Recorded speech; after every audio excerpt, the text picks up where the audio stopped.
evening, good evening, good evening. Hey, Marcus Bell.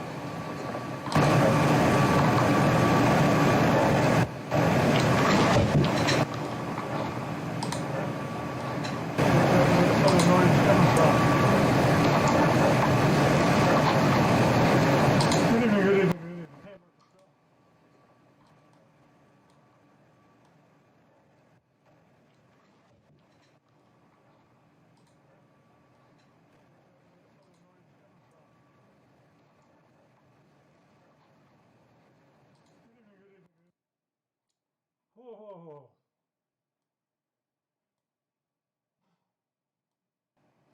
Testing 1, 2, 1, 2.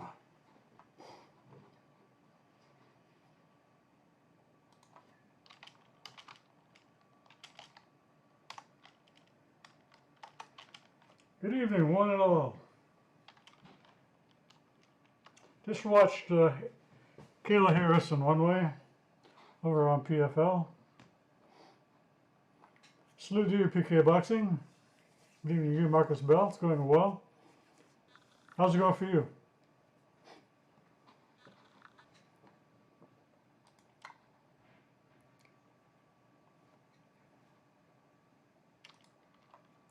Hey, there's Tay all the way to the end zone. Knock him down with a left hook and a right cross.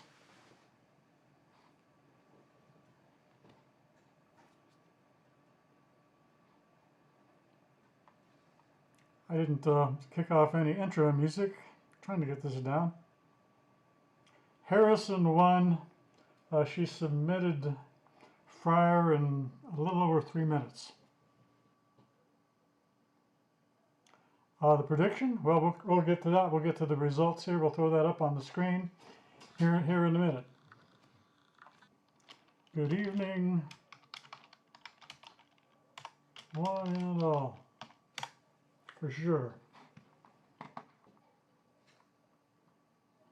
I'll throw on some music, a little bit background music there.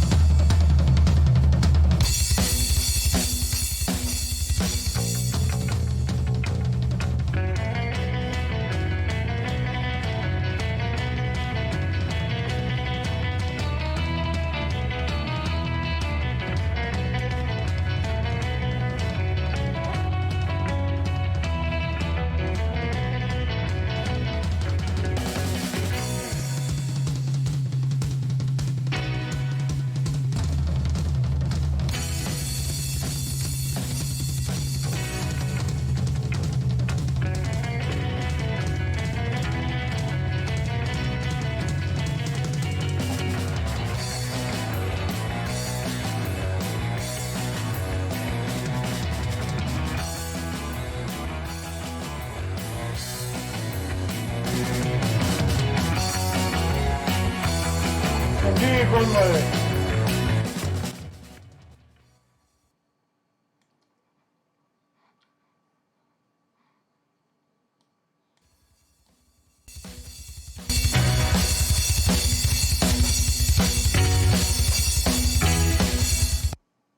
Indeed, one way. That is the Askren walkout. Actually, this is walking out music, eh? I'm going to give it a little more time to see who else shows up here.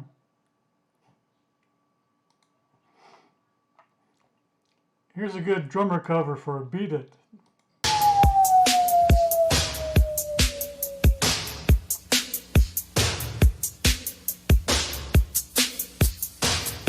It's a good drummer.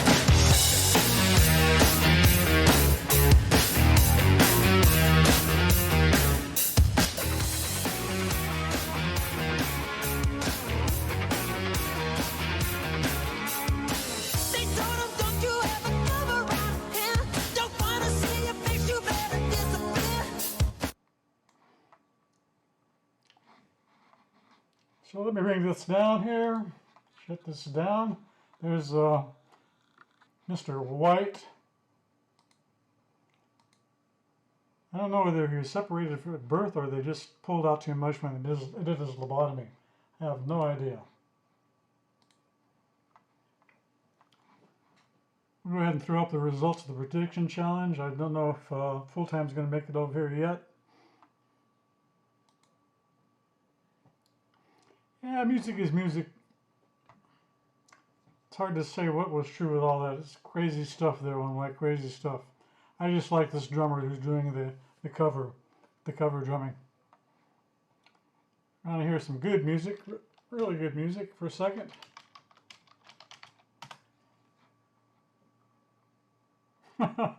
That's a good one, Tate. Yeah, I didn't know why it beat his butt. Beat his PG-13, I guess I'm supposed to say.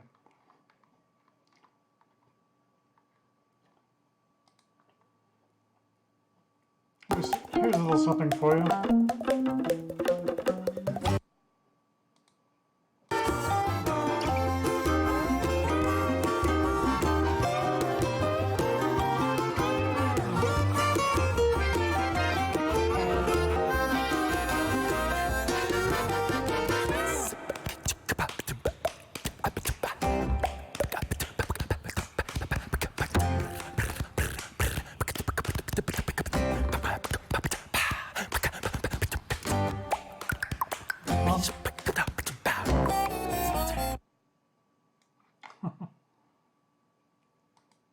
No problem, Tate, no problem.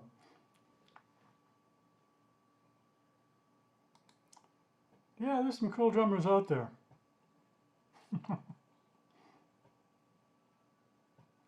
Okay, George, you got that. We'll see if we can find When Doves Cry. You know, you couldn't find When Doves Cry for a long time on YouTube, and then it showed up. I don't know whether that was because of copyright thing they kept on doing or what. But you definitely can find it now.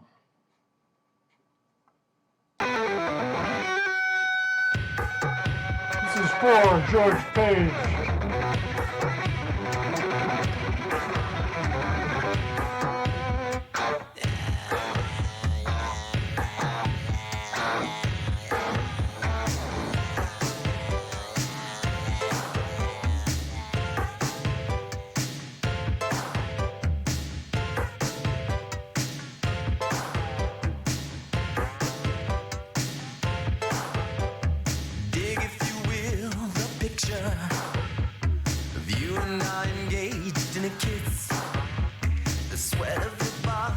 Covers me. Can you, my darling, can you picture this? Dream if you can, a courtyard, an ocean of violets in bloom. Animals strike curious poses. They feel the heat between me and you. Just leave me standing, alone in a world that's so cold. So cold. Maybe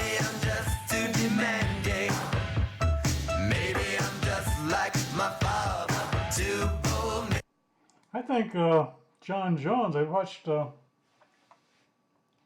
heard part of Coach's last video, and he was talking about John Jones being upset to an unreasonable extent because Holly lost. Hey, George, you going to join us tonight? Yeah, that's true.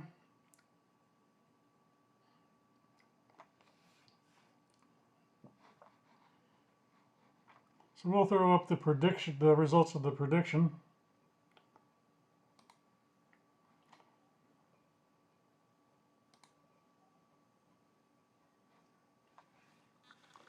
So 3 people participated, myself, full-time, and random players. I get to grab bragging rights. I scored 19, full-time 16, and random plays 11. This is the layout here. This is the format. Basically, you get 1 point for choosing the winner, and I'll set you up here in a second, George, after I finish talking. 1 point for selecting the winner, 1 point if you choose the winner by decision, 2 points by sub, 2 points by TKO, 2 points by KO, and 5 points if you get the round of the TKO and the KO. I pulled one off because a lot of people didn't think much of Blockowitz. A lot of people thought Rocco was going to win. There's Stamina MC. The man of reason for all seasons is Stamina MC. Educated and rational. There's full-time mystic. Oh, he's calling me a mystic. Mystic Dennis Espinosa. Wow, I've been called worse. And so those are the results. Hopefully we can get more people participating. Don't be afraid, man. Just do a little study and jump on in. We'll do the next challenge for the next UFC pay-per-view. So we have time. You have time to study and get caught up and make your best educated guess on who will win and when and how. So those are the results. I don't know if random players in the room. Him and Full-Time were having a nice little back and forth for a while. So I thought I'd create a challenge and see, put some objective results up on the board so we can see who's really the best. And unfortunately, I lucked out. I'm not saying I'm the best. I think Full-Time has a lot more knowledge than me. But I was able to pick an upset and Blackwoods over Rockhold, and that pulled me ahead. Let me shut that down. Let me get some good Hangouts working here.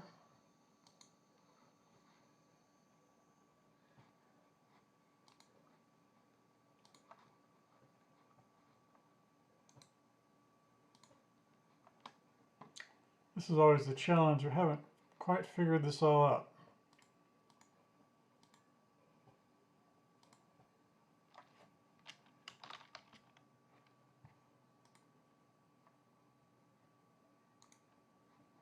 And where do we get that link?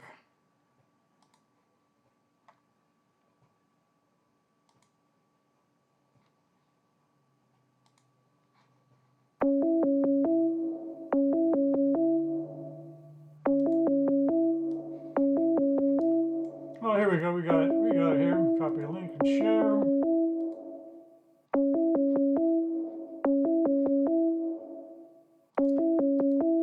I'll put the link in the chat.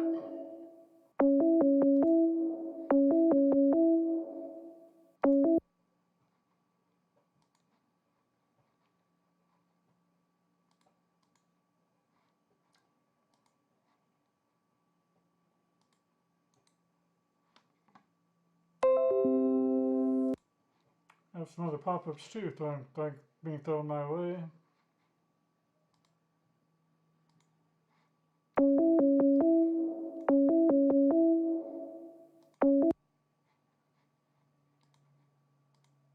New conversation. Try this again.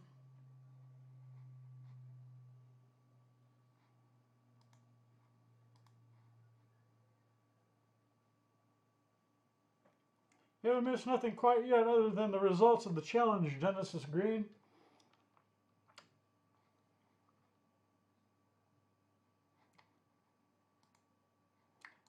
I'm trying to figure this out again.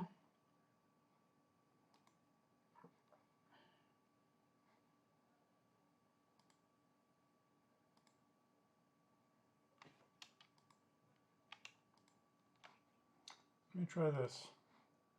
Oh,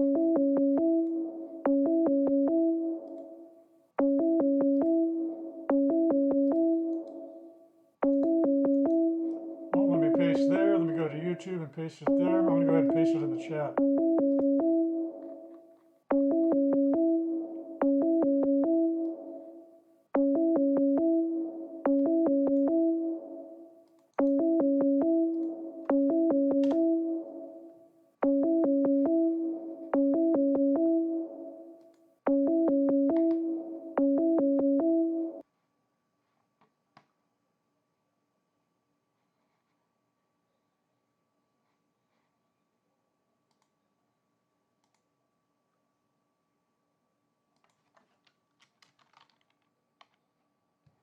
Full-Time MMA, here it comes. Invite.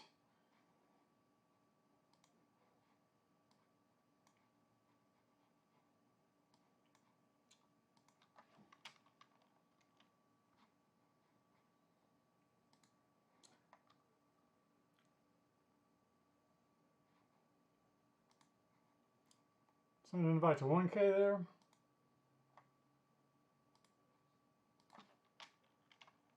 One way.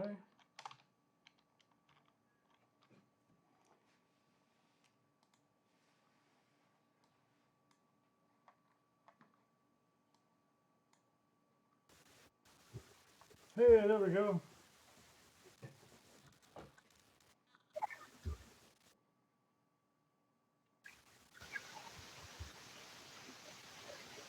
You got me? We can hear you. Hey, George, how you doing? You hear me? We can hear you. All right, perfect. Hey. We have Mr. George Page, All right. the man that's a sage. With the women, he's all the rage. Yeah, cool. Hey. Good evening, Lord Hand of the King. The Lord of the Wall. Yeah.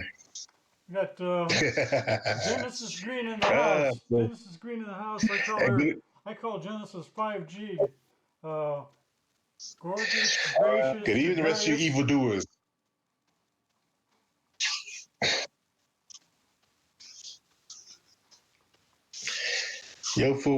Yo, full time. Hey, What's there's full going time. on?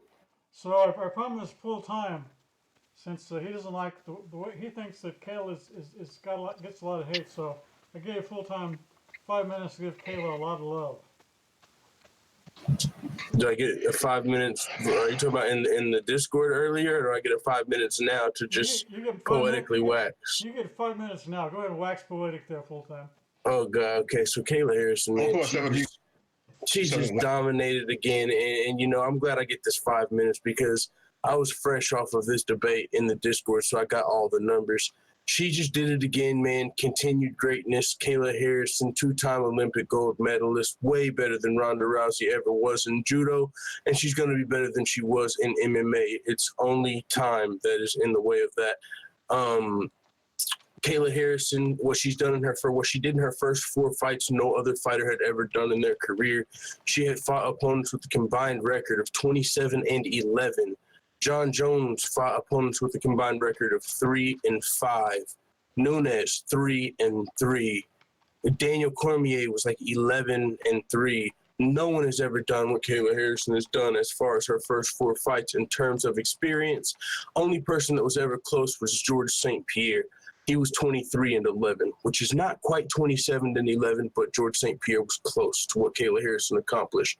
Kayla Harrison has a path to greatness that is undeniable. There's no stacked division she has to wade through. There's no killer she has to worry about knocking her out, you know, on the way. So her path to GOATness is that much clearer. She went out there tonight, and I believe she finished this girl quicker than Sarah Kaufman did, which a lot of people think Sarah Kaufman is going to be some matchup for Kayla Harrison over here in PFL.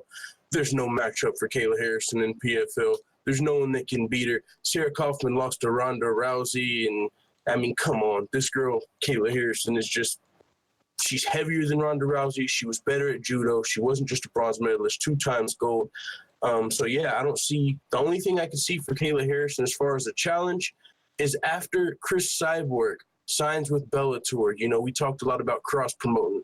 I think in 2020, if Cyborg can win Bellator's featherweight title and Kayla Harrison can win in PFL, we might be able to see that 2020 matchup that I've been clamoring for since before Kayla Harrison's first fight. So, yeah, man, I don't know if it's been 5 minutes yet, but if not, I can continue. But I think I'm good for now. Okay. So we have to let full time get that out of the system there. He's obviously a Kayla Harrison fan. We'll see how she does. She looked pretty tough, actually. I want to put something regarding Harrison. Yeah, I didn't get to mention her head movement she showed in just her first fight either, or her training with the American Top Team for a full year before she turned professional, which is where Amanda Nunes, Joanna Jacek trains, the best fighters in the world. So she's training with the greatest fighters of all time. I forgot to mention that. My bad. I agree completely with full time regarding Kayla Harris. The only thing I'm worried about is from her last fight when she was crying after winning a decision, and it makes me wonder: does she have the same mentality as Ronda Rousey if she loses? No, see, people misunderstood that. That was greatness. That's perfection. That's crying because it wasn't perfect. That's how she got her gold medals. Ronda Rousey was a bronze medalist. This girl is a gold medalist. Those tears after her last fight, it wasn't because of bad. It was because she wanted to be perfect. That was a good sign, not a bad sign. So let me ask you: if she does, let's say she gets a loss, you think she'll recover like most MMA fighters? Yes, if Cyborg beats her, I for sure think she could recover and come back and beat Cyborg. She won't be like Ronda Rematch. Rousey. You don't? Oh no. I don't even think she's gonna take that loss. No. Oh no, I don't see that at all. Yeah, because that last that last win was a big indication that I don't know. She might be suspect a little mentally. If she's not perfect completely, imagine she lost. How much of an impact that would be on her? Man, imagine how hard she would go to come back. Because before she got into this, it wasn't for the money or anything. It was to prove she's the best in the world. So I think if she lost, that would just, make her better than she. I think that would unlock her potential. Right now, she can already be the GOAT. It's like if she loses, man, that would just make her a whole nother level of monster. I don't see it. Judging from what I've seen of her, she doesn't look like she's mentally weak at all. She's determined. Again, it'll be the future will determine how that all goes. So we'll see what happens there. Kaufman, who is supposed to fight tonight as well, she's supposed to fight Roberta Samad, got a bye. She could have fought Samad. She actually chose not to. Samad missed weight. She chose not to. She chose to take the three points and move on. The next fights in this tournament for the women lightweights will be in October, so there's a bit of time there. So it'll be interesting to see what happens in October. Yeah, there's another fight earlier. Some girl finished Moria Tronevsky. I didn't get her name. Maybe Jenna or something. She got a TKO finish. She looked good in there. She did good. She hit the other guy with a straight left. It was bang right there down the middle. It was flush. Yeah, it was flush. Yeah. It was nice straight left. Boom. I think the only competition that anybody will give is her last fight and Sarah Kaufman. Probably the rest is just going to be easy work. I mean, Kayla Harrison really got this in the bag. I don't see any real competition other than those two. Cyborg becomes a free agent. She's got options. She could go to PFL, Bellator, or UFC, so that'll be really interesting. I wouldn't estimate Sarah Kaufman. I mean, she's a good submission specialist. She's a fighter. That's one weakness that Kayla has. She's not that good at submissions. She's a two-time Olympic gold medalist in judo. She'll break Kaufman's arm in 3 places. I don't know. The last fight, that jiu-jitsu, what was her name? Polimimo, whatever like that. That Brazilian. She was pretty good at jiu-jitsu, and she was able to get some good transitions on Kayla Harrison. And I think Sarah Kaufman is a higher. That's Pacheco. Yeah, correct her. And imagine Sarah Kaufman. I think Pacheco's better than Sarah Kaufman, and I also still think neither one of them are a match for Kayla. You're really high I on wouldn't Kayla. put it past either one of them. Yeah. I don't know. I like Sarah Kaufman's odds. I mean, she's pretty good at jiu-jitsu. She has good takedown defense. He said, "You're really high on Kayla." Like, that's news. I think Full Time's in love with Kayla. That might be it too. If Kayla loses, we're gonna Why have would to. you marry her full time? If Kayla loses, we're gonna have to do an intervention for Full Time. We'll have to fly We have to put him off Like I said, if Kayla loses, it'll be to Cyborg when they meet up for the first time. It won't be before that. Oh, that's too bad, PK. Boxing would be great for you to join. I don't know what's wrong with it. Why won't let you join? That's pretty weird. For some reason, PK Boxing can't join the Hangouts call. That's sort of strange. Well, that sucks. PK Boxing MMA, man. PK. You got some knowledge. Yeah. You have some knowledge on us. Man, this fight Saturday is pretty. I kind of like the card. Anyone else? I'm gonna try another way. Hold on a second. I'm gonna try it another way and send him the invite within Google Hangouts. Try it again, PK, when you get that invite. Go ahead. 1 second, Christian. Okay, Julia Budd fighting tomorrow It is, PK. because she's supposed to fight Olga Rubin on the 12th. I think that's on the Zone. I'm not sure it's not on on the Paramount Network because Bellator don't be fighting along on Paramount Network anymore. Yeah, Paramount Network. What do you think of the Paramount Network, George? Is it going to stay up and running? Is it a good thing? If it is, I can watch it. I don't have the zone. It's too expensive to get the zone. Okay.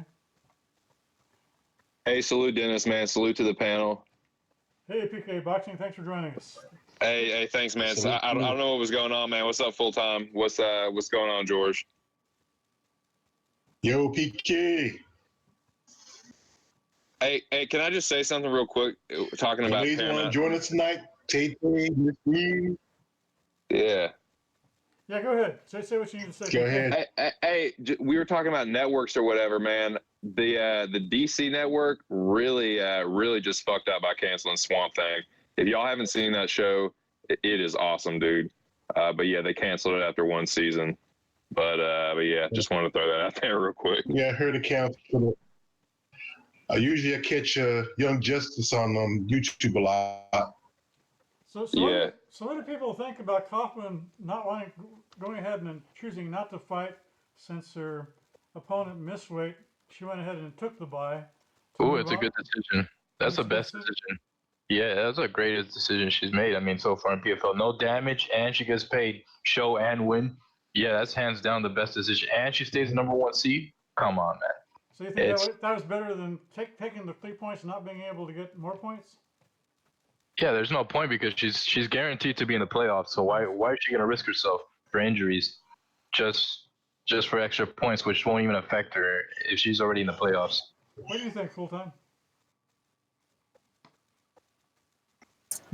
I'm sorry, I had a phone call. I didn't hear the question. What was the question? What did you think of Kaufman going ahead and taking the bye? It was her decision to fight or not.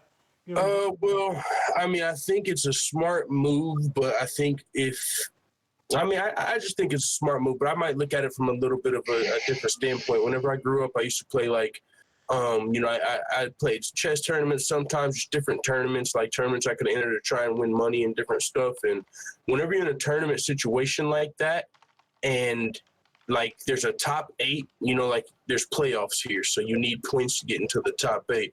Whenever there's a situation where you're playing for a big prize and there is a top 8, and usually people will take those buys because it's all about getting to the million. What if she goes in there and, who knows? Anything can happen in MMA, as we're all aware. So some people might look at it like a coward move, and I understand that. But when you're fighting for $1 million and anything can happen, I mean, I kind of see where she's coming from. Take less damage, get an automatic win.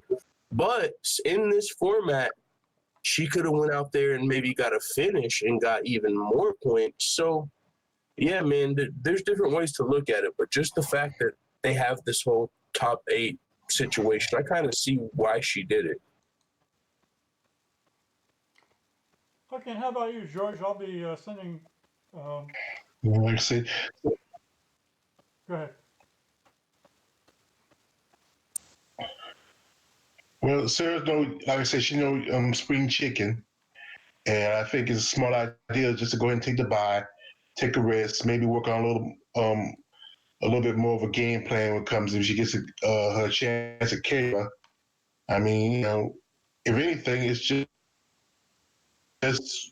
relax and just chill out. And then when you're tired, you got yourself together and you're rested and you're 100%, then boom, it's yours. I've got a really good theory why she did it, guys. You guys ready for this? All right, this is exactly what happened.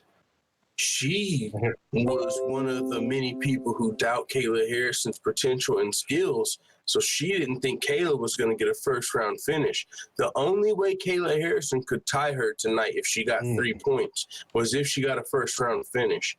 If Kaufman would have even went in there and got a third-round finish and just got 4 points, that would have put her out of reach of Kayla Harrison. But 3 points actually gave Kayla Harrison the opportunity to score 6 and tie her. So maybe she thought Kayla Harrison wasn't going to get a first-round finish and she could just take the bye and be in first no matter what. But now they're tied. If she would have went in there and even, got a finish in any round, she would have been in first still in the playoffs. So maybe she's underrating Kayla Harrison. That might be a possibility. Just sent Genesis a link. Genesis will be joining us. Genesis needs to be on the Kayla Harrison wagon. She's out here campaigning for big girls in MMA. Kayla Harrison's breaking those doors down. She needs to be number 2 on the bandwagon behind me.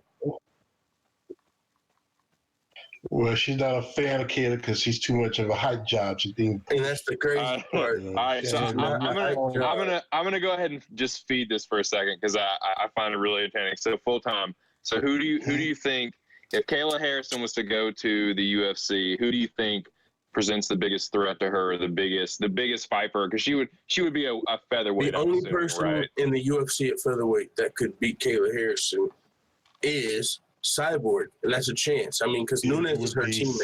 Cyborg. Nunes is her teammate, so I don't even really consider that. But Cyborg is the only one. I think would they fight? Maybe Felicia Spencer, maybe that'd be at least a good fight. So you don't think Kayla Anderson? You don't think Kayla would fight Nunes if it came? I mean, this is all just hypothetical. Nah. We're just gonna reign alongside each other. We're goats together. This is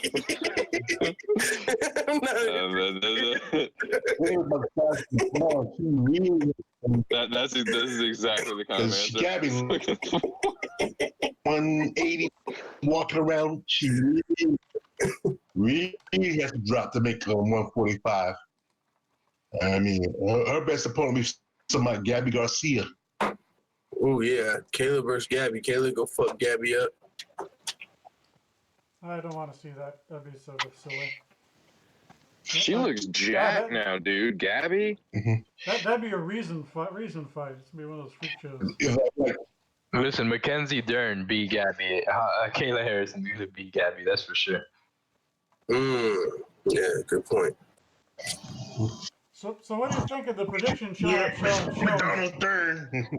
So what do you think of the prediction challenge? You want to keep that going. Who wants to participate in the next one?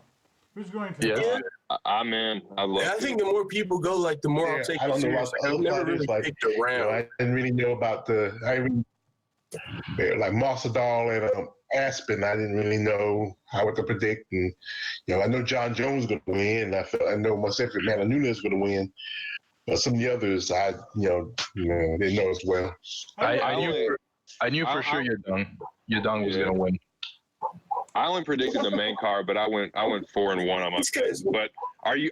Hey Dennis, is it the whole?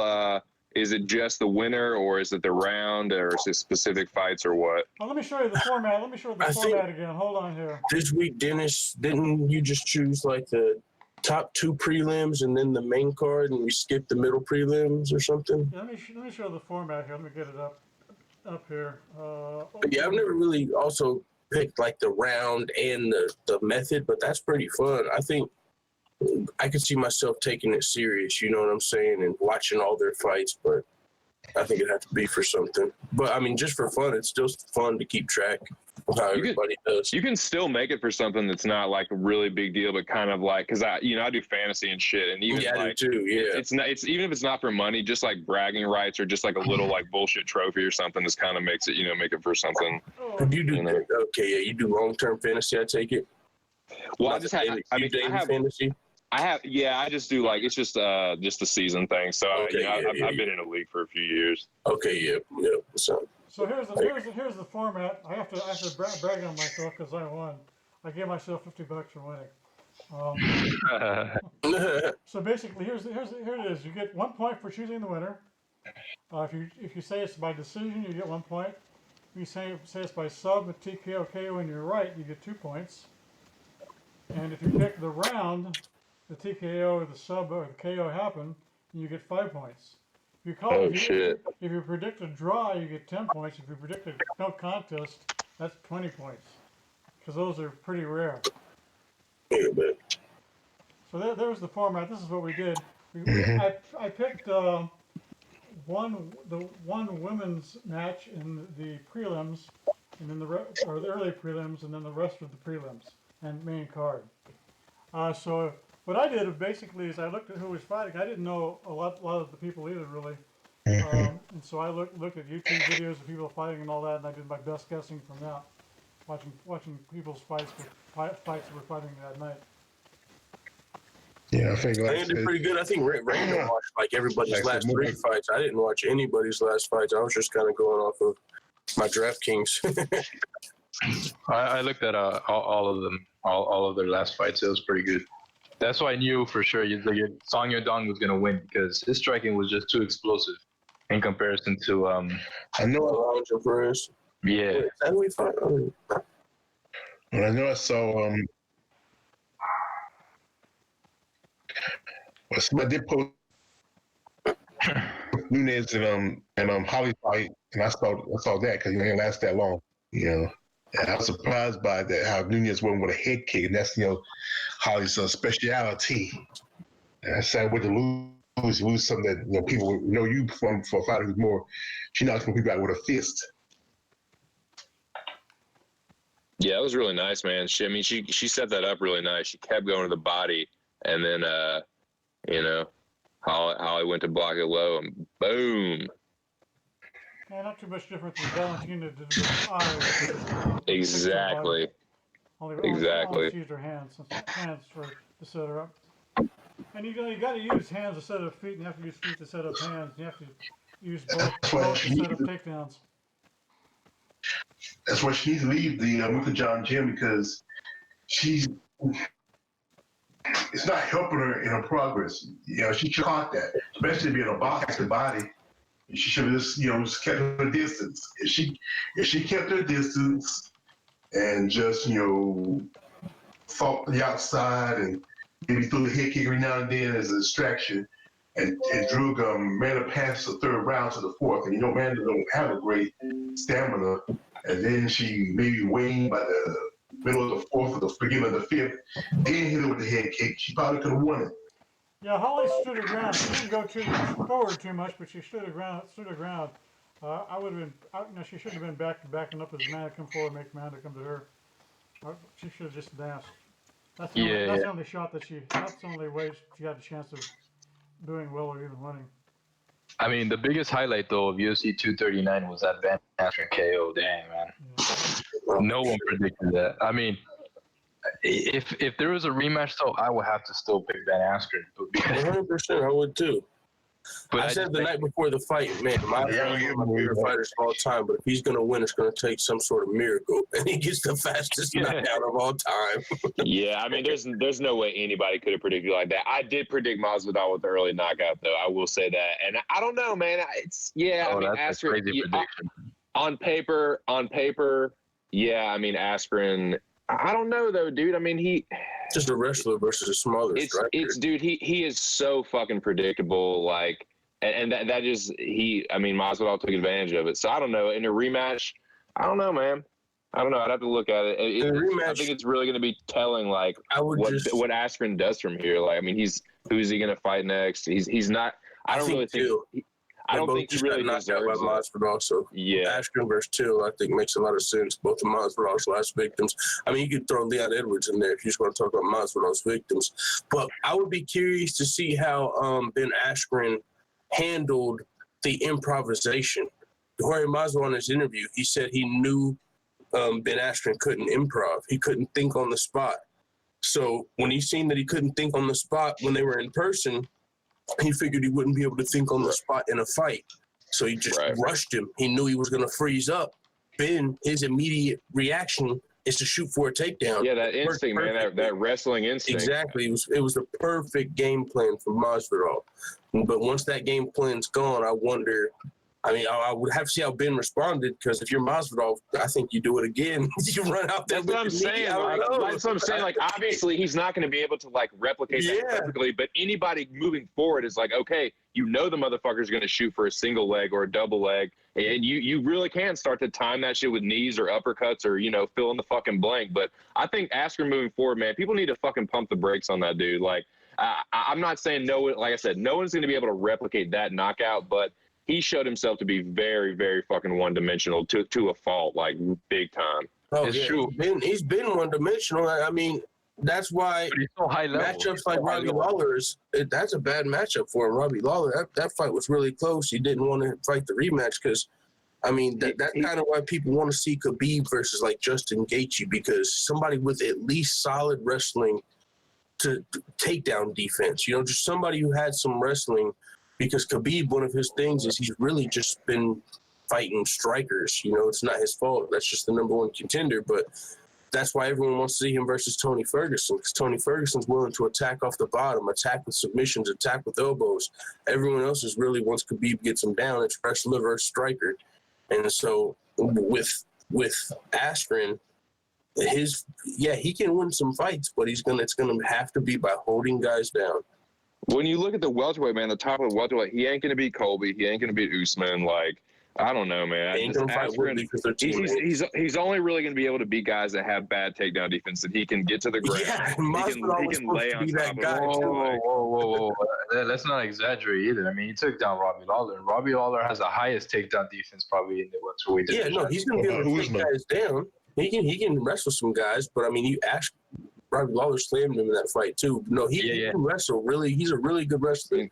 Robbie Lawler does have good like sprawl and brawl, but he's not known for being like a grappler. You know what I'm saying? Like, and he's probably if you're getting ragdolled by Robbie Lawler, you ain't gonna beat the top of the fucking welterweights. Like, just the way the division is set up, he's not gonna fight Woodley. So it's like, where does Ben Askren go from here, man? Like, he's gonna have to be Till and then a rematch with Masvidal. I don't know. Against Usman, I think he has a chance because Usman, even though he has pretty good wrestling, he doesn't have the highest level of wrestling. It just looked good against Tyrone because he was. Man, Usman's a monster. Dude, Usman is a strong motherfucker. Usman is strong as shit. Usman's wrestling, you know, he's got great wrestling. Like, don't get me wrong, another guy that's dominated every round. I think Askren has been fucking a little overrated, man. I think he's been pumped up just a little bit. Dude, you're exaggerating there. My goodness. We're talking about Ben Askren is overrated. People were acting like he's a title contender, and he hasn't even shown he can strike or fight anyone at a high level yet. His only fight in the UFC was controversial with Robbie Lawler. I mean, and then he got knocked out, so he hasn't proven anything, and people treat him like he's one of the best fighters in the world. He hasn't done anything. Well, the only wins. He needs enough stand-up to be able to worth the trade. I'm not saying he's not a good wrestler, but he has been a little overrated. He has been a little overrated. So, and that's what I'm saying. Like for Askren, trade for DJ. Yeah, traded him for Demetrius Johnson, and one of the greatest fighters of all time. Got rid of a division. Well, second fight with Feud Burger King Jr. I wouldn't say he's overrated. I mean, his chain wrestling is so high level. I mean, if you actually know. I mean, no, put him in a wrestling match. Oh, wait, never mind. Jordan Burroughs murdered him. I mean, no, he's a good wrestler. Talking about Jordan Burroughs. Come on, dog. I mean, no, he's a good wrestler, but this is MMA. I mean, I'm just saying, the best matchup in the top 10 for Ben Askren was Jorge Masvidal. That was the best as far as wrestler versus small striker. If he could pick his matchup, he would have picked Jorge Masvidal. And he's got knocked out by him. So now it's like you got nothing but tough matchups. I mean, he can come back. Like I said, he can fight Darren Till, Robbie Lawler. I think you're thinking of the Ben Askren that decision, like Douglas Lima, like that is a legit win. Like the win over Corey Scott was a good win, but like, dude, those are that's what I'm saying. That was a while ago, dude. Askren's like fucking 35 now. Like he ain't getting faster. He ain't getting like, you know what I'm saying? Like he is what he is. He is what he is. He's a great wrestler, but he just lost his best matchup in the division. And then you got to think about he's like battle worn. I mean, after all the other fighting over it. He got his fucking belt rung by Robbie Lawler, and then he just got his head cracked by fucking Masvidal. But he's not battle worn because that's probably his only 2 fights that he's actually taken damage. If you see, there's a lot of damage. Dude, he has gotten cracked before. I mean, he might have a skull fracture. He's tough. He's tough, but he has taken some serious damage lately. Like he's going to have to be out for a while. I think he's going to hesitate after a knockout. Like he's the type of dude that kind of probably just be tough and dumb and not hesitate. But most guys after getting knocked out like that, they're going to hesitate. And I don't see a good turnout for Askren. Well, I think Askren actually did pick Masvidal. He called out Masvidal. It's his best matchup. That makes sense. Yeah, that's a matchup for Askren. It's like whenever Conor called out Nate Diaz and lost. Honestly, his coach, Conor McGregor's coach, said if we could choose a style of fighter to fight, it would be a guy like Nate Diaz. He doesn't shoot takedowns. He takes a lot of shots. That is the ideal opponent for Conor McGregor, and Nate beat him. Like how Chael Sonnen got his ass handed to him by the Spider, Anderson Silva. Man, that was crazy because Chael was winning that shit for a majority. He was dominating. He was That dominating. was so crazy. I could not believe Anderson Silva pulled out that win because I was a huge Anderson Silva fan. My heart was just broken, and then he won. I was like, oh, we're still here. We still got hope. We're still the GOAT. Yeah, That shit was crazy. the other thing is Askren didn't seem too keen on the rematch at all because Ariel Helwani asked him, do you want a rematch? And he says, I don't deserve a rematch. I got knocked out. I think that had a lot to do with PR, but I think that exact point fits for the Robbie Lawler. He didn't want to rematch Robbie Lawler after that tough fight, and he got the win. Yeah. Shit, Robbie Lawler deserved a rematch. No, I don't want to do that again. Like, I'd rather fight my easiest matchup in the division, even though, Masvidal's one of my favorite fighters. It just is what it is. Grappler versus small striker. It's got to take the name off of it. Dude, so what do y'all think? Does Three Piece get the title shot after this, or who does he? Yes, who does he no fight after this? question about it. I don't want to hear Covington, Lawler, fucking Woodley, nothing. There's no ifs, ands, or buts. He's paid his dues. He's got the history. He's got the record. He's got the hype. He's got the momentum. He's got the marketing. Everything it's no question who fights for the title next. It is Jorge Masvidal, and if not, I will not ever watch the fucking UFC again. Listen, I will not. That was, 100% I won't. That was an impressive win. If Masvidal don't get a title shot, I'm done. What? Masvidal had to at least fight two people. He probably had to fight Cody Covington. They're friends, but he will fight him, but he shouldn't have to. Yeah, he said he would. He said he would fight him. Kobe Covington got to fight Lawler coming up.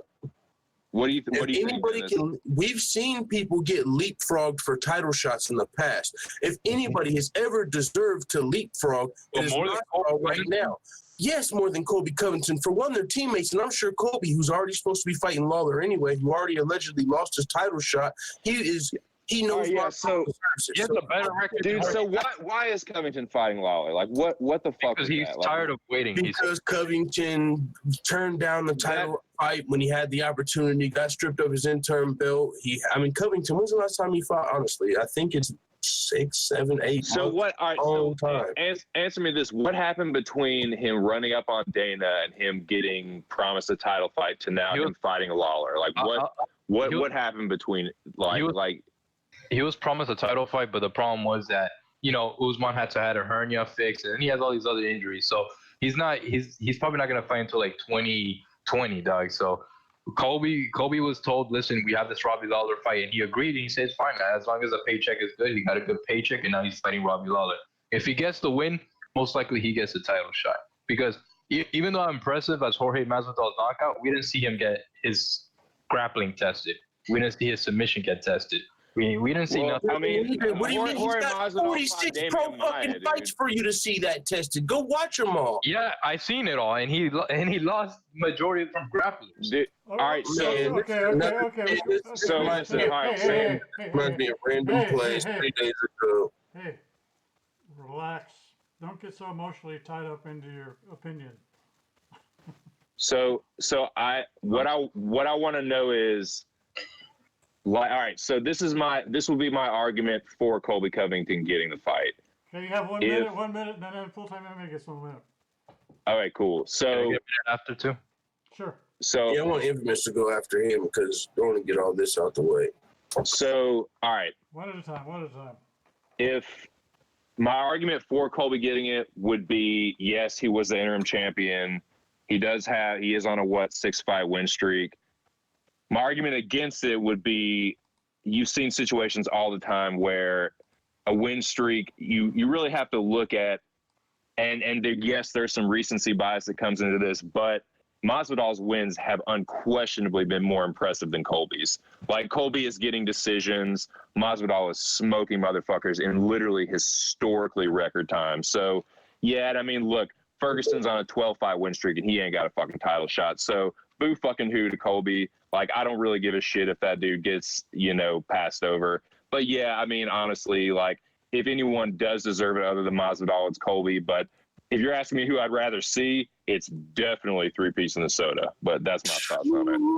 Ooh, just saying that shit gets me. What? Let's go. 3-piece in a motherfucking soda. Spill your BS, Infamous. Get your. I'm gonna rub my earlobes through this minute.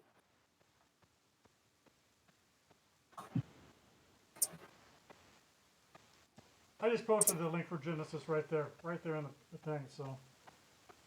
Ain't that Infamous in here? Wasn't that Infamous who was just in here talking some Kobe Covington shit? Is he gone or something? No, Random, though. You talking about Random? Oh my God, that's Random? That's random. Yeah. Oh, Yeah. if I would have known that was Random this whole time, I wouldn't even have said nothing. Oh my God. You guys need to relax. Oh, You mean Who's up? you want to go full time? no, I didn't realize. I want to exit the conversation now that I know who I'm talking to.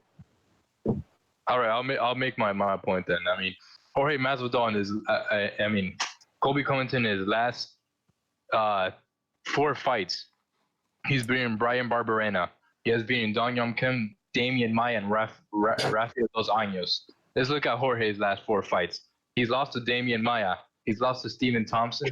He only won against Darren Till and Ben Askren. So just in your last 4 fights, Colby Covington has the most impressive record in comparison. And he's 14-1. His only loss is to Worley Alves. And he's dominated Damian Maia in comparison to Jorge Masvidal fighting Damian Maia. So who has a better chance against Oh my God. Jorge Masvidal or Colby Chaos Covington? Yeah, okay. We know that's subjective. So you express your opinion. That's your opinion. Don't feel emotional attached. PK, did you have any comments? Oh, my only counter to that would be that for, like, yes, Masvidal lost to Maia. Colby, I mean, we already know who the better grappler is. It's definitely Colby, but the better striker is definitely Masvidal. So The better fighter is also Masvidal. I think you're talking about overall experience. Yeah, it's Masvidal. The record, yes, he does have a lot of losses. A lot of those are razor fucking thin losses. Some of them are definitely questionable. I can't do, but you know what I'm saying? Like, that's the only thing that I would counter. I'm not saying that Colby doesn't have, impressive wins, but if you're comparing them to, like, Masvidal's last 2 wins, I mean, and you're going to give Ben Askren a fucking title shot, but you're not going to give Masvidal a title shot. Fuck Colby, dude. Like, I don't really give a shit if he gets passed over. That's all I'll say. Now, I got to let this out. Because I feel stronger about Masvidal and his deservingness way more than any fucking Kayla Harrison future go any of that bull. That is all bullshit compared to Masvidal's his path to this title shot. It's nothing in comparison. Jorge Masvidal has been fighting the best fighters in the world since before the UFC. Not tough matchup, no politics on his side, losing split decisions in fights that he won, getting robbed his whole career to the point where he moved up a weight class and still made it to the top of that division. So not only is he successful in multiple weight classes, which shows he's more well-rounded than all these fuckheads, Ben Askren, Colby Covington, all these wrestlers. Yeah, wrestling takes you far, bro. Cool story. But Jorge Masvidal is a fighter, the truest definition of a fighter there has ever been. Before mixed martial arts, he was in backyards fighting dudes bigger than him, pound for pound type shit, Kimbo's backyards. No, he didn't grow up in a fucking wrestling leotard with his face in dudes' crotches his whole fucking life, so he doesn't have that advantage. No, he's not fighting dudes with the size advantage his whole career, and so he's fighting dudes bigger than him, still having a winning record with 46 pro fights at 34 years old, winning record. Half of his losses are split decisions. Now he's up a weight class, knocking out the best wrestlers. And I could have also just shut this dude down in one word. Do you know anything about momentum? Colby Colby Covington has been on a standstill. Masvidal has been anything but. He knocked out Darren Till in his hometown. Then he three-pieced up Leon Edwards backstage. Momentum, all the way into this fastest knockout in UFC fucking history. Why am I talking with random? Sorry. That was entertaining. That was beautiful. Man. Okay, what's the next? What's the next? What do you want to say, George? Go ahead. I think full-time nearly get away from the coffee and the everything else. I need to get away from the random. I can't do it. There's so much you like, they can't stand each other. Except for the MMA like knowledge level. We're not near alike in that. Yeah, you're very knowledgeable full time. Holy shit! Yeah, You're very knowledgeable full time, but let's not get into the personal slams. No personal slams. So yeah, but I mean, like Colby hasn't fought. Colby hasn't fought in over a year. Colby hasn't fought in over a year, officially. We don't know. Over a calendar year. Yeah, we don't know anything more about Colby, and we won't for a while probably. It'll be interesting. I want to say something about something that was said earlier. This is my thing. Dana White will lose money if he has a bias. We see that with Cyborg. He could have promoted Cyborg. What she's doing is does a lot of goodwill activities. She's a great ambassador for the sport. He could have promoted her. She could have made more money. He could have made more money. The UFC could have made more money. But he didn't push her. Why? Because he doesn't like her. So he's willing to lose money over somebody he doesn't like. He didn't like Askren. He didn't like Askren when he was outside the UFC. He finally lets Askren into the UFC, and I think he wanted to see Askren get his butt beat. That's what I really think. He's willing to lose money if he can go ahead and indulge his bias and prejudice against certain fighters. That's the thing about someone like him. He don't need, if you're going to get and put your personal feelings in the way of business, that's not good. That's and also they sold the UFC recently, so there's new owners. Dana White is more just a face now, and so if the new matchmakers and owners really wanted Askren to lose, they would have just rebooked him against Robbie Lawler, and they probably wouldn't even have traded for him. Like if Dana White still didn't like Askren, he probably would have just left him over there and won. But I think the new owners who paid all this money for the UFC, now they're pulling the strings, and Dana White is just a face. And so Askren doesn't like.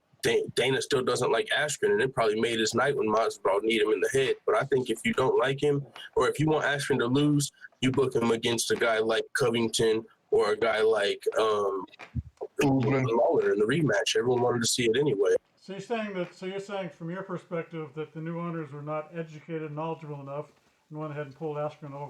No. I just think that they don't have a grudge against Askren. I think they were rooting for Askren. They gave Askren the best matchup possible. They saw how popular he was when he got into the UFC. Extremely popular. And they were like, "Oh shit, we can market this motherfucker. Like he's goofy, he talks shit. Like you know what I'm saying? Like he popular with? Wrestling fans, I guess the Asian fan base. From one, he got a lot of Asian fans, wrestling fans.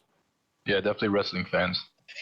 But then should have kept DJ because he was popular. He had the best record until he lost to Henry Cejudo.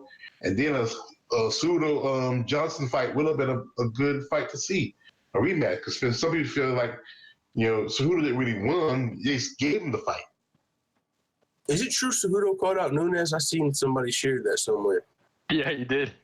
Jesus Christ. Are you fucking kidding me? Oh, my God.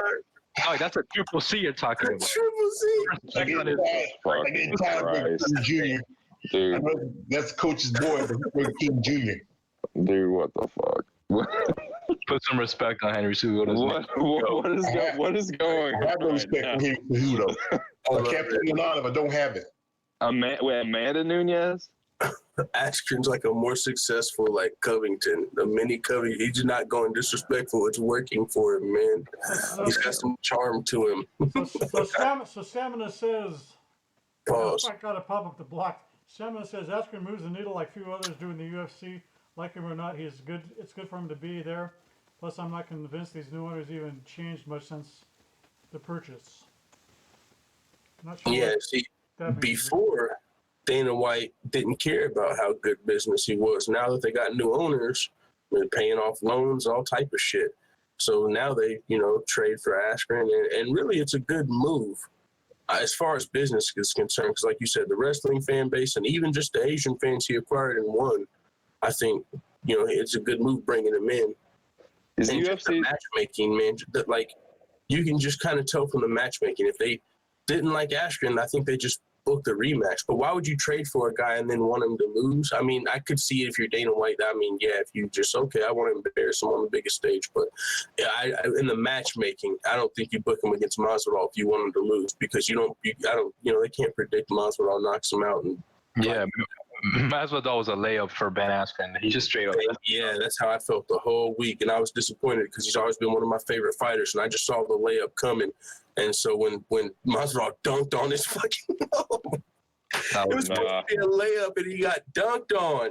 That was dirty. He did him dirty, man. And then he started tapping on the ground like a tap out.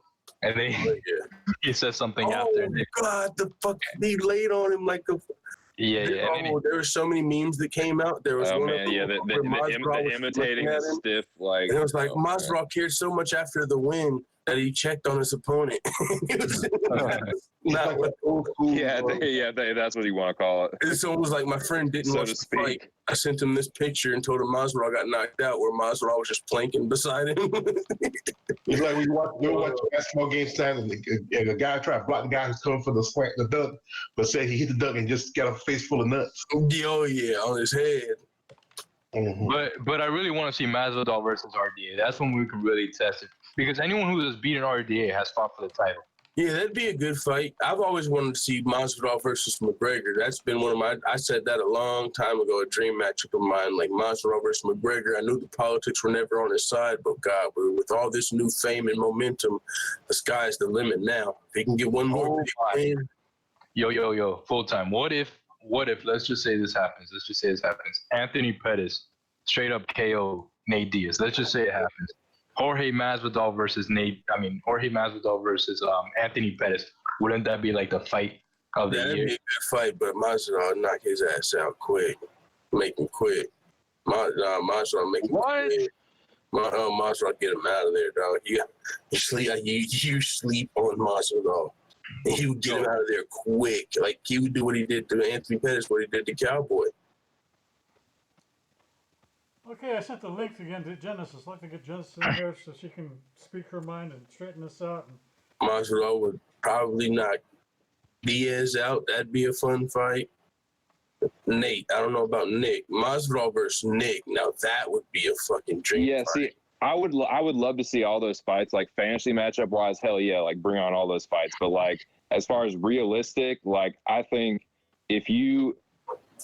I don't think that the winner of Covington and Lawler should get the fucking title shot. Covington, basically, by him taking that Lawler fight, you're like, okay, yeah, dude, fuck that shit. Dude, Masvidal versus Conor would be awesome. I'd rather see Masvidal if he's going to get the title shot right now. Oh yeah, Masvidal versus Usman, win or lose. You know what I'm saying? I just want to see him fight for the gold. I don't even care, win or lose. I mean, I think Usman's a way harder matchup than Askren, and I thought Askren could beat him. I don't care. Anything can happen. Anything. I just want to see him fight for the title, man, and just even let it only be a 5% chance Masvidal wins. I want to see it, because if he wins that title, I don't even know. I would feel like So did you mention, it would just be crazy. So did you mention Pettis versus Diaz? What do you think of that? Oh, Pettis wins, obviously. I mean, I think Diaz is about to win and then fight McGregor. What? Are you? Oh, yeah. Dog, if Henderson destroyed Diaz, what makes you think Anthony? Diaz been training hard, bro. So is it gonna be at 170 though, or is Diaz gonna go down? Is it gonna be some catchweight shit? I think Diaz said he's not ever going back. The problem is Nate Diaz in 170 is absolute garbage. I'm not gonna lie. I don't think he's ever won a ranked match in welterweight. No, you might be right. McGregor McGregor was a champ, but I don't know if he was technically ranked when he beat him there. No, he wasn't ranked. I mean, I'm sure if the UFC wanted to, they'd probably just put a number beside his name just because he's McGregor. But yeah, I'm really curious to see what Nate's gonna look like though. He's been so fucking inactive. Like I'm really like. Well, he was when he came back and fought Michael Johnson, if I'm not mistaken. When he came back and fought Michael Johnson, he looked better than ever. I mean, he could come back and just piece fucking. I mean, I think look, the Pettis knocking out Wonder Boy was very fucking impressive. I'm not going to say it's a fluke because, you know, Pettis is super fucking talented and he's good at using his momentum. But, like, dude, I'm not reading too much into that. Like, oh, he smoked Wonder Boy. He can beat anybody at 170. Like, that's almost like Masvidal knocking out Askren with that knee. Like, that dude, was completely unexpected. I did not expect that. Like, so dude, he was getting fucking busted That's up. crazy. He was getting busted up by Wonder Boy. Yeah, So, but he was man, on his striking, and when he was closing in, you can tell like there was some power when he moved up. There was some power. definitely. He definitely carried some power, but dude, I'm not. So I fast, mean, bro. Pettis. I need to see a little bit more from Pettis at welterweight because Wonder Boy was fucking him up a good bit, man. Did you see his fucking face? I mean, like, yeah, he that was crazy. He beat him worse than Woodley. I mean, he did better against Wonder Boy than Woodley did. Yeah, man, he finished him. Has anyone ever knocked out Wonder Boy like that? I don't think anyone. No. He's never been stopped like that. But he's never been stopped like that. He's only been dropped, I think, twice ever, and that was against Tyron Woodley. Twice only in his whole career. Yeah. It was super impressive, man. That was a crazy, crazy fucking knockout. Nobody saw that shit coming. But to be fair, Pettis trains with Woodley, so Woodley kind of laid the blueprint. I forgot he trains with Woodley. That's kind of he is with Rufus. Yeah, I forgot about that. Yeah, but I don't know. Nate Diaz has never won against a ranked opponent in welterweight, so I mean, I don't think why it's gonna be any different now. He hasn't fought much at welterweight, so that statement is kind of like it's kind of true. But he fought way more of his career at lightweight. Yeah, there's a way smaller sample size. And he did beat McGregor, who wasn't ranked, but he was a champion in another division. So it's not like he beat some can when he beat McGregor. Pettis definitely has the momentum. There's no question about that. He's coming in with momentum. Yeah, if it's a welterweight, 100%. that's another fight at welterweight that he'll be a little bit more used to the weight. And yeah, I mean he had that power carried up, man. So let me just say one thing, PK. Everybody make sure you please go subscribe to PK Boxing and MMA. Every time I talk to him, he knows exactly what the fuck he's talking about. He's one person who I've never been like, what is he talking about? He's on point every time. It's the opposite of the feeling I get with Rando, man. Like, it's the opposite. PK, I really do enjoy your content and your insight, man. Hey, likewise, bro. I appreciate it. Yeah, man. I appreciate the support. With Nate Diaz, the only problem I got is his biggest weakness is leg kicks, man. Connor, Benson, Big Guida, all these people exploited that and has never changed. I never seen Nate Diaz in a welterweight. He was getting demolished because those people are much heavier and they're demolishing his leg. So imagine Anthony Pettis. I'll be surprised if Anthony. I agree that Pettis should be the favorite against Diaz. It's just we've seen way crazier things than Diaz upsetting Pettis. You know what I'm saying? Like, we've seen Pettis knock out Wonder Boy. We've seen Askren knock out. We've seen Askren knocked out in 5 seconds. We've seen Masvidal knock out Till in his hometown. Like, we've just seen way crazier things than that upset. So I think it's one that Nate Diaz for that's sure. True. That's I true. do think Pettis should be the favorite. Yeah, I mean, the only thing with Anthony Pettis is that he's never had history in welterweight. And when he entered into welterweight, he was like Robo Johnson, dog. And we've seen him quit, right? Like, what happens if something happens early and he's like, fuck, I got to go. What do you think about Khabib all of a sudden wanting Diaz? I think it's just, it's such a fucking grudge match. Exactly. It's part of the circus. One of the biggest names in the sport. Oh, another show. Like, Nate Diaz is never anywhere without his crew. He was there by himself and just walked by Khabib's crew and had that little altercation. I mean, yeah, it's happened before. Nate Diaz is known for getting in little scrap pack battles, but I mean, for me, I see it just as one of the biggest names in the sport.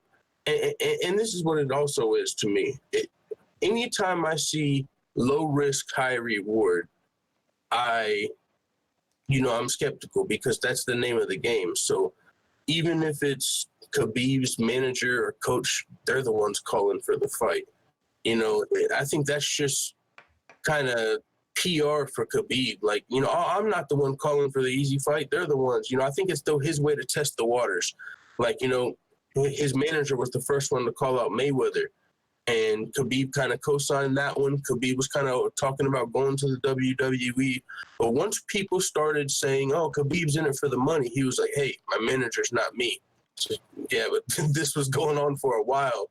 And, he was on the video with Leonard Ellerby. So he kind of co-signed some of that stuff. And so I just think it's interesting now that he's Nate Diaz because it's a favorable matchup and it's a huge payday. So I'd rather see Tony Ferguson, but hey, maybe Khabib's got a new grudge with Nate. He's got to settle before he can fight Tony. Yeah, it was actually Khabib's father that called him. You see, yeah, it's everybody but Khabib because Khabib gets to keep his humble image of, I'm humble, I don't want the money. Everyone around me wants the money. Not me. Khabib's name that ever came out of his mouth has only been Tony Ferguson so far. And I hope it stays like that. He's only been calling out for Tony Ferguson. I mean, aside from the Mayweather stuff, he was there for to interact with Nate Diaz, but that was just an altercation. So a more skeptical person might say that was kind of like a TMZ situation. They knew what was going to happen. What I'll be annoyed is if Conor McGregor gets another title fight. I think Nate Diaz fights Pettis, and if he wins, because everyone wants to see McGregor fight another fight, so McGregor versus Diaz, and then McGregor, if he can beat Diaz, fights Khabib. That would be fucking best case scenario for the UFC, but they have to win their fights. I wouldn't mind seeing McGregor get beat up again. Yeah, it could be. It'd be McGregor versus Diaz, and then the winner fights Khabib. Shoot, if Diaz beats McGregor, then he fights Khabib. Either way, Khabib's licking his chops as long as it's not Tony Ferguson. The only guy I see as a challenge is Tony Ferguson out of all of those guys. Yeah, the fight. Out of Poirier, all of them. Yeah, the fight Khabib looks like he really wants. He wants that big fight with GSP. Oh yeah. That's the legacy fight. That's the money fight. That's money. That's legacy. That's everything. That's pound for pound, GOAT status, everything. I don't know. Is it legacy? Because, GSP is 38. It's like just because he's 2-division champion. And it's like Chuck Liddell versus Tito 4. Come on. That last fight. Not quite Chuck versus Tito 4. Not quite Tito 4. I'm talking about record-wise. Like, let's be honest. Tito has never beat Chuck. No, for one, neither one of those guys were in their prime considered one of the greatest fighters of all time when Tito first Chuck Ford happened. This is not a good analogy. Not at all. Not at all. Not at all. That's terrible. No. This is random, guys. Yo, hold up. Record-wise, let's be honest. Tito can say, "Oh, I beat Chuck," but he's out of prime Chuck. And let's be honest, GSP is 38. He's never fought before. And he's retired. He's not gonna fight again. And if he does I am with you on that. I don't see GSP coming back. Yeah. Maybe it could be like Randy Couture versus Tito Ortiz. Yeah. It would be like that. Yeah, I think Khabib does know that most people want to see him fight Tony. And I think for his legacy, I think that's a very important fight. For the division right now, it's obviously an important fight. If you ask most fans who they think is most deserving, how are you going to deny dude on a fucking 12-5 win streak? I don't want to speak for everybody, but, man, yeah, for Khabib, Poirier does present somewhat of a challenge as far as the striking is concerned, but he does have good wrestling. If he gets through Poirier, and Poirier's super dangerous on the ground too, man. I'm really interested to see what happens if it hits the mat. Which it most likely will. But if he gets through Poirier, goddamn, Tony is it's so glaringly obvious that that's your next fight. If he was to fight GSP, I would kind of look at that as a bit of a duck. I'm not gonna lie. That's just me. Ultimate, perfect case scenario. Khabib, I do agree, Dustin Poirier. I don't want to count him out just because he's so fucking good. Well-rounded. He trains the American top team. He does everything right. He's got great striking. He's tough. He's beat the best. He went the hard way. He beat the best of the best. He outlasted the toughest guys in the division. There's nothing, bad you can say about Dustin Poirier, but Khabib is also that good, and it's just when it comes to two of the best in the world, you know, that's when matchups matter. And so I think that's just going to be where Khabib gets the edge, is the grappling. You know, Khabib's not a guy that when he gets you on the ground, he's not going to take a lot of risks. He's going to put you inside control to where you can't throw up triangles. He's got one of your legs under him. He'd rather stay in side control, or not side control. He'd rather have you in a half guard than mount. Dude, get that Dagestani handcuff going on. He'd rather have you in a half guard to where you can't throw up triangles and you can't try and get out, and just have you there all day. So I think Dustin Poirier might get up once, might get up twice, but I think Dustin Poirier, he's going to have to land one of those Masvidal knees or knock him out. And he can do that, so it's going to be a good watch, but of course I give the edge to Khabib. So let's say Khabib does beat Poirier. Yeah, like you said, the glaringly obvious matchup is Ferguson. So in an ideal world, you get Khabib versus Ferguson on the same card as McGregor versus Diaz. Winners fight the winners. It's dang near like a lightweight tournament.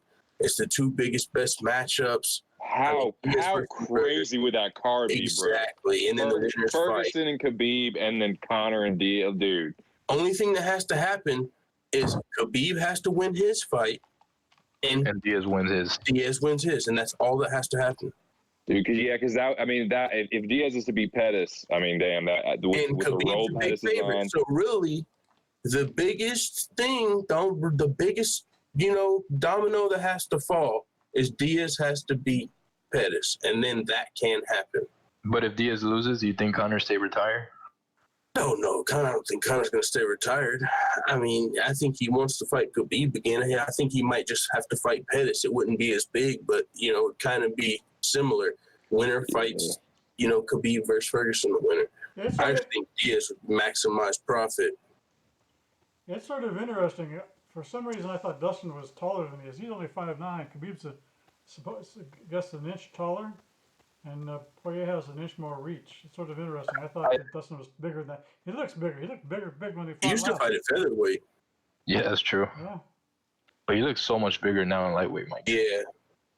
Like compared to Max Holloway, dang, dog, he looked like a straight up beast, like a tank. Yeah, that's the guy that fights at lightweight compared to a guy, you know, going up to lightweight. Like, that's a guy that used to fight at lightweight compared to a guy that still fights at lightweight. And Max is a big featherweight too. Like, it's not like Max is a small dude. Like, they did not look like they're in the same weight class, dude. Dustin's a fucking beast at 55. Oh yeah. He's put on some. He's never going back down to 145. But hey guys, I'm gonna have to get out of here. I got a second interview tomorrow. I'm about to get a second job, man. They called me back today, so I gotta wake up early. So thank you guys for having me on. I'll still be listening and stuff, but all right. take off now. Hey, good luck, bro. Salute to you, man. Yeah, man. That's a full time. You're gonna participate in the challenge. For sure. I'll probably shut it down here in the second. Are we doing it for UFC 240 or the fight card coming up? The fight card, right? You want to do it for the fight card? Do you want to do it for fight night? Yeah, I'm down. Okay, Let's do the fight night. I'll go ahead and I'll go ahead and put together a spreadsheet for the fight night. I put my address in chat there. Go ahead and send me an email if you want to participate. I'll send you back the spreadsheet, and you can fill it out the spreadsheet and send it back to me, and I'll go ahead and set up a master spreadsheet. We'll go ahead and do it that way. All right.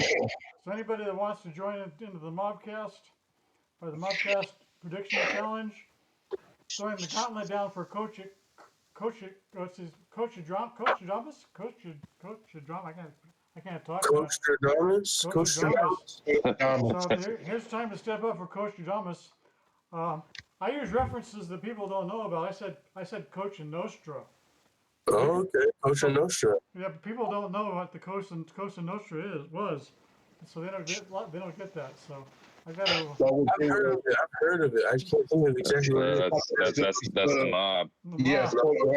Yeah, I've heard of it. It's the Sicilian mob. Okay, yeah, I've heard of it. Okay, yeah. But we'll go ahead and We'll go ahead and close it down. I'm sorry the Genesis. I sent Genesis emails. I put her a link in the chat for the Hangouts. I don't know what happened there. She knew she looked like a damn fool if she came in here hating on Kayla tonight. No, don't call Dennis as a fool. No, she knows I'm playing with her. I said if she came in here hating on Kayla, she knows I'm playing with She slap you around and jump up and down on your chest. Just sap yourself. So we'll shut it down with little Miles here. All right. Alrighty. Yeah, but y'all have a good night. This is Time After Time, Miles Davis. Take care there. Thanks, Dennis. Thank Hey, you. salute to y'all, man. Salute to the mighty LD and the man. Good All right, evening. man.